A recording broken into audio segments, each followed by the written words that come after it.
Chapter 8, in which Christopher Robin leads an expedition to the North Pole. One fine day, Pooh had stumped up to the top of the forest to see if his friend Christopher Robin was interested in bears at all. At breakfast that morning, a simple meal of marmalade spread lightly over a honeycomb or two, he had suddenly thought of a new song.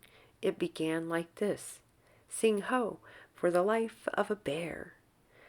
When he had got as far as this, he scratched his head and thought to himself, "That's a very good start for a song, but what about the second line?" He tried singing ho 2 or 3 times, but it didn't seem to help. Perhaps it would be better, he thought, if I sang hi for the life of a bear. So he sang it, but it wasn't. "Very well, then," he said, "I shall sing that first line twice, and perhaps if I sing it very quickly, I shall find myself singing the third and fourth lines before I have time to think of them, and that will be a good song. Now then, sing ho for the life of a bear. Sing ho for the life of a bear. I don't much mind if it rains or snows, 'cause I've got a lot of honey on my nice new nose. I don't much care if it snows or thaws, 'cause I've got a lot of honey on my nice clean paws. Sing ho for a bear, sing ho for a Pooh, and I'll have a little something in an hour or two." He was so pleased with this song that he sang it all the way to the top of the forest. And if I go on singing it much longer, he thought, it will be time for the little something, and then the last line won't be true. So he turned it into a hum instead. Christopher Robin was sitting outside his door, putting on his big boots. As soon as he saw the big boots, Pooh knew that an adventure was going to happen, and he brushed the honey off his nose with the back of his paw and spruced himself up as well as he could, so as to look ready for anything. "Good morning, Christopher Robin," he called out. "Hello, Pooh Bear. I can't get this boot on." "Well, that's bad," said Pooh. "Do you think you could very kindly lean against me, 'cause I keep pulling so hard that I fall over backwards?" Pooh sat down, dug his feet into the ground, and pushed hard against Christopher Robin's back. And Christopher Robin pushed hard against his, and pulled at his boot until he had got it on. "And that's that," said Pooh. "What do we do next?" "We are going on an expedition," said Christopher Robin as he got up and brushed himself. "Thank you, Pooh." "Going on an expedition?" said Pooh eagerly. "I don't think I've ever been on one of those. Where are we going to on this expedition?" "Expedition, silly old bear. It's got an X in it." "Oh," said Pooh, "I know." But he didn't really. "We're going to discover the North Pole." "Oh," said Pooh again. "What is the North Pole?" he asked. "It's just a thing you discover," said Christopher Robin carelessly, not being quite sure himself. "Oh, I see," said Pooh. "Are bears any good at discovering it?" "Of course they are, and Rabbit and Kanga and all of you. It's an expedition. That's what an expedition means, a long line of everybody. You'd better tell the others to get ready while I see if my pop gun's all right, and we must all bring provisions." "Bring what?" Pooh asked. "Things to eat." "Oh," said Pooh happily, "I thought you said provisions." "I'll go and tell them," and he stumped off. The first person he met was Rabbit. "Hello, Rabbit, is that you?" "Let's pretend it isn't," said Rabbit, "and see what happens." "I've got a message for you," said Pooh. "I'll give it to him," said Rabbit. "We're all going on an expedition with Christopher Robin." "What is it when we're on it?" asked Rabbit. "A sort of boat, I think," said Pooh. "Oh, that sort." "Yes, and we're going to discover a pole or something, or was it a mole? Anyhow, we're going to discover it." "We are we?" said Rabbit. "Yes, and we've got to bring poro, oh, things to eat with us, in case we want to eat them. Now I'm going down to Piglet's. Tell Kanga, will you?" He left Rabbit and hurried down to Piglet's house. Piglet was sitting on the ground at the door of his house, blowing happily at a dandelion and wondering whether it would be this year, next year, sometime, or never. He had just discovered that it would be never, and was trying to remember what it was, and hoping it wasn't anything nice, when Pooh came up. "Oh, Piglet," said Pooh excitedly, "we're going on an expedition. All of us, with things to eat, to discover something." "To discover what?" said Piglet anxiously. "Oh, just something." Nothing fierce," stammered Piglet. Christopher Robin didn't say anything about fierce. He just said it had an X in it. "It isn't their necks I mind," said Piglet earnestly. "It's their teeth. But if Christopher Robin is coming, I don't mind anything." In a little while they were all ready at the top of the forest, and the expedition started. First came Christopher Robin and Rabbit, then Piglet and Pooh, then Kanga, with Roo in her pocket, and Owl, then Eeyore, and, at the end, in a long line, all Rabbit's friends and relations. "I didn't ask them," explained Rabbit carelessly. "They just came. They always do. They can march at the end, after Eeyore." "What I say," said Eeyore, "is that it's unsettling. I didn't want to come on this What Pooh said. "I only came along to oblige. But here I am, and if I'm the end of the what we're talking about, then let me be the end. But if every time I want to sit down for a little rest, I have to brush away half a dozen of Rabbit's smaller friends and relations first, then this isn't an whatever it is, at all. It's simply a confused noise. That's what I say." "I see what Eeyore means," said Owl. "If you ask me—" "I'm not asking anybody," said Eeyore. "I'm just telling everybody. We can look for the North Pole, or we can play 'Here we go gathering nuts in May' with the end part of an ant's nest. It's all the same to me." There was a shout from the top of the line. "Come on," called Christopher Robin. "Come on," called Pooh and Piglet. "Come on," called Owl. "We're starting," said Rabbit. "I must go." And he hurried off to the front of the expedition with Christopher Robin. "All right," said Eeyore, "we're going. Only don't blame me." So off they all went to discover the pole, and as they walked, they chattered to each other of this and that, all except Pooh, who was making up a song. "This is the first verse," he said to Piglet when he was ready with it. "The first verse of what?" asked Piglet. "My song." "What song?" Piglet asked. "This one." "Which one?" "Well, if you listen, Piglet, you'll hear it." "How do you know I'm not listening?" Pooh couldn't answer that one, so he began to sing. They all went off to discover a pole, Owl and Piglet and Rabbit and all. It's a thing you discover, as I've been told, by Owl and Piglet and Rabbit and all. Eeyore, Christopher, Robin, and Pooh, and Rabbit's relations all went too. And where the pole was none of them knew. Sing hey for Owl and Rabbit and all. "Hush," said Christopher Robin, turning round to Pooh. "We're just coming to a dangerous place." "Hush," said Piglet to Kanga. "Hush," said Kanga to Owl, while Roo said "hush" several times to himself very quietly. "Hush," said Owl to Eeyore. "Hush," said Eeyore in a terrible voice to all Rabbit's friends and relations. And "hush" they said hastily to each other all down the line until it got to the last one of all.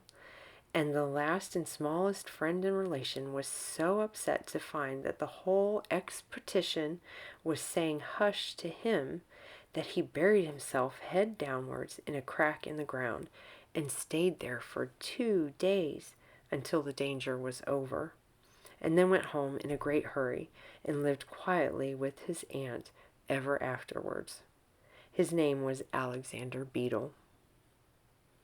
They had come to a stream which twisted and tumbled between high rocky banks, and Christopher Robin saw at once how dangerous it was. "It's just the place," he explained, "for an ambush." "What sort of bush?" whispered Pooh to Piglet. "A gorse bush?" "My dear Pooh," said Owl in his superior way, "don't you know what an ambush is?" "Owl," said Piglet, looking round at him severely, "Pooh's whisper was perfectly private, and there was no need—" "An ambush," said Owl. "It's sort of a surprise." "So is a gorse bush sometimes," said Pooh. "An ambush, as I was about to explain to Pooh," said Piglet, "is a sort of surprise. If people jump out at you suddenly, that's an ambush," said Owl. "It's an ambush, Pooh, when people jump at you suddenly," explained Piglet. Pooh, who now knew what an ambush was, said that a gorse bush had sprung at him suddenly one day when he fell off a tree, and he had taken 6 days to get all the prickles out of himself. "We're not talking about gorse bushes," said Owl a little crossly. "I am," said Pooh. They were climbing very cautiously up the stream now, going from rock to rock, and after they had gone a little way, they came to a place where the banks widened out at each side, so that on each side of the water there was a level strip of grass on which they could sit down and rest. As soon as he saw this, Christopher Robin called, "Halt!" and they all sat down and rested. "I think," said Christopher Robin, "that we ought to eat all our provisions now, so that we shan't have so much to carry." "Eat all our what?" asked Pooh. "All that we've brought," said Piglet, getting to work. "That's a good idea," said Pooh, and he got to work too. "Have you all got something?" asked Christopher Robin, with his mouth full. "All except me," said Eeyore, as usual. He looked round at them in his melancholy way. "I suppose none of you are sitting on a thistle by any chance?" "I believe I am," said Pooh. "Ow!" He got up and looked behind him. "Yes, I was. I thought so." "Thank you, Pooh, if you've quite finished with it," said Eeyore. He moved across to Pooh's place and began to eat. "It don't do them any good, you know, sitting on them," he went on as he looked up munching. "Takes all the life out of them. Remember that another time, all of you. A little consideration, a little thought for others, makes all the difference." As soon as he had finished his lunch, Christopher Robin whispered to Rabbit, and Rabbit said, "Yes, yes, of course." And they walked a little way up the stream together. "I didn't want the others to hear," said Christopher Robin. "Quite so," said Rabbit, looking important. I wondered, it's only, Rabbit, I suppose you don't know, what does the North Pole look like?" "Well," said Rabbit, stroking his whiskers, "now you're asking me. I did know once, only I've sort of forgotten," said Christopher Robin carelessly. "It's a funny thing," said Rabbit, "but I've sort of forgotten too, although I did know once." "I suppose it's just a pole stuck in the ground?" "Sure to be a pole," said Rabbit, "because of calling it a pole. Well, I should think it would be sticking in the ground, shouldn't you? Because there'd be nowhere else to stick it." "Yes, that's what I thought," Christopher Robin said. "The only thing," said Rabbit, "is, where is it sticking?" "That's what we're looking for," said Christopher Robin. They went back to the others. Piglet was lying on his back, sleeping peacefully. Roo was washing his face and paws in the stream, while Kanga explained to everybody proudly that this was the first time he had ever washed his face himself. And Owl was telling Kanga an interesting anecdote full of long words like encyclopedia and rhododendron, to which Kanga wasn't listening. "I don't hold with all this washing," grumbled Eeyore, "this modern, behind-the-ears nonsense. What do you think, Pooh?" "Well," said Pooh, "I think—" But we shall never know what Pooh thought, for there came a sudden squeak from Roo, a splash, and a loud cry of alarm from Kanga. "So much for washing," said Eeyore. "Roo's fallen in," cried Rabbit, and he and Christopher Robin came rushing down to the rescue. "Look at me swimming!" squeaked Roo from the middle of his pool, and was hurried down a waterfall into the next pool. "Are you all right, Roo dear?" called Kanga anxiously. "Yes," said Roo. "Look at me And down he went over the next waterfall into another pool. Everybody was doing something to help. Piglet, wide awake suddenly, was jumping up and down and making "ooh, I say" noises, and Owl was explaining that in a case of sudden and temporary immersion, the important thing was to keep the head above the water. Kanga was jumping along the bank saying, "Are you sure you're all right, Roo dear?" To which Roo, from whatever pool he was in at the moment, was answering, "Look at me swimming." Eeyore had turned round and hung his tail over the first pool into which Roo had fallen, and with his back to the accident was grumbling quietly to himself and saying, "All this washing, but catch on to my tail, little Roo, you'll be all right." And Christopher Robin and Rabbit came hurrying past Eeyore and were calling out to the others in front of them. "All right, Roo, I'm coming," called Christopher Robin. "Get something across the stream lower down, some of you fellows," called Rabbit. Pooh was getting something. 2 pools below Roo he was standing with a long pole in his paws, and Kanga came up and took one end of it, and between them they held it across the lower part of the pool, and Roo, still bubbling proudly, "Look at me swimming," drifted up against it and climbed out. "Did you see me swimming?" squeaked Roo excitedly, while Kanga scolded him and rubbed him down. "Pooh, did you see me swimming?" "That's called swimming, what I was doing." "Rabbit, did you see what I was doing?" "Swimming."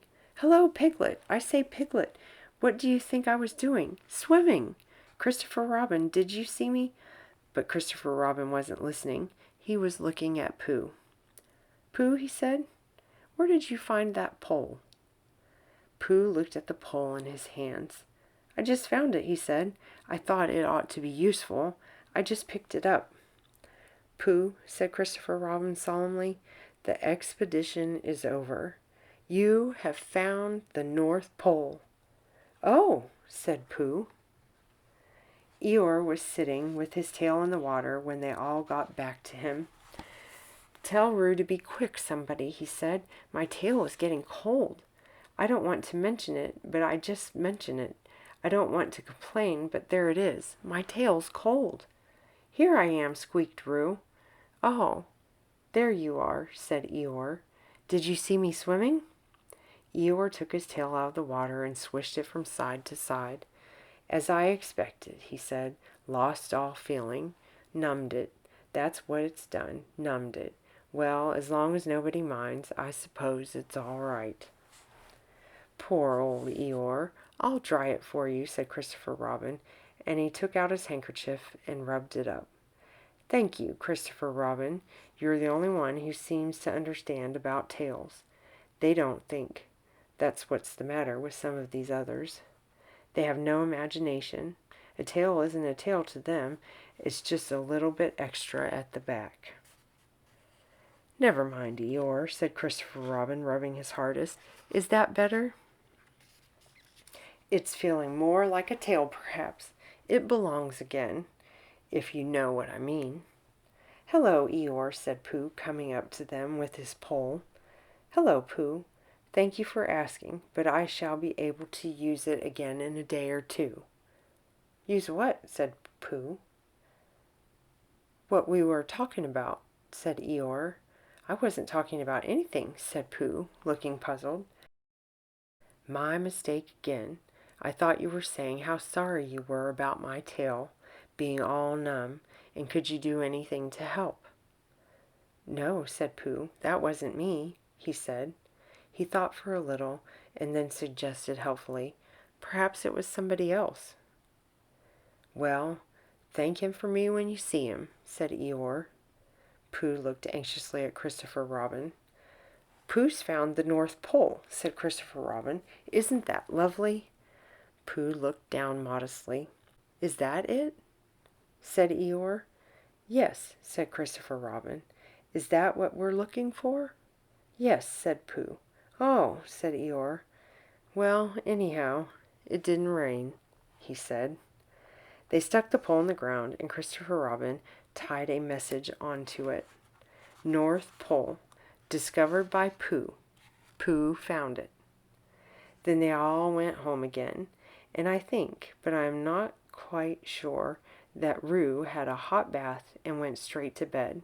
But Pooh went back to his own house, and feeling very proud of what he had done, had a little something to revive himself.